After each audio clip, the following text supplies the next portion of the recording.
eta mi esker urrendu izanetan kazetari. Donostiako pirata laguntza eskenatu izan. Goizaldeko ordu bata terdien bueltan, Kriston ekaitza hasi zuen Donostian eta hemen La Flamenca gunean gutxi gura bera 3.000 pertsona dela harrapatu dituen.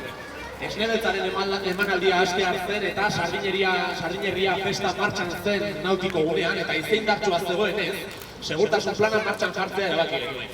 5 minututan antolakuntzako piratok peto horiak jarri eta gunea desalojatu genuen edozeren gainetik dagoelako edonoren segurtasuna. Suhiltzaileak eta ertzainak ere etorri ziren, ordurako gunea uztuta genuen eta arrisku nagusia haizeak karpa nagusiaren zutabeak mugitzea zen. Une zailak izan ziren guretzat. Urte osoko lana eta ilusioa gure begien aurrean zapuztea egontzen. Hala ere, garrantzitsuena da inork ez zuela minik hartu. Gure guneak horrela ikustea egia esan tristia izan zen. Goizosa kalten kontaketa egiten igaro dugu, eta egoera oso latza da. 80.000 eurotik gorako kalteak izan ditugu.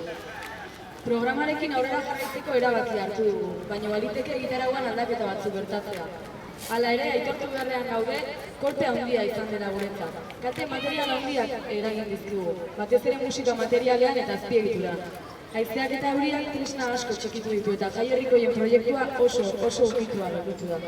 Pena da, jaiereduaren aldeko mugimendua ideologikoki horrenbeste indartzen ari den hauetan, alde ekonomikoak itotzea daukala esan behar da. Ez gara besoak bultzatuta geldituko ordea.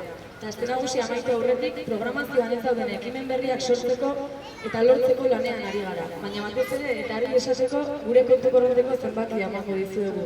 Bakoitzak alduen neurrian laguntzeko aukera izan dezan. Zenbakia ondorengoa da.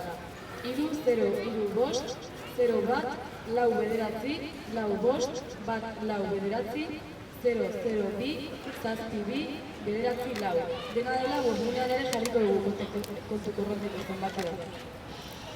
Baita ere, gonbidatzen zaituztegu geratzen diren egun hauetan, La Flamencara, piraten kantinara eta nautiko gunera gerturatu eta mugimenduaren parte izan zaitezte. Gune hauetan, inoiz baino gehiago, babesa eta laguntza behar duguetan. Beste behin guztien laguntzaz eta elkarrekin lanean edozer degula posible erakutsi behar dugu orain inoiz baino indartsuago. Pena handia izango litzateke Donostia abordatzeari utzi behar izatea gau txar baten egiz. Denon artean suertatzen diren egoerako oztopoei aurre egin diezakegulako. Besterik gabe, mila esker guztioi eta animo asko.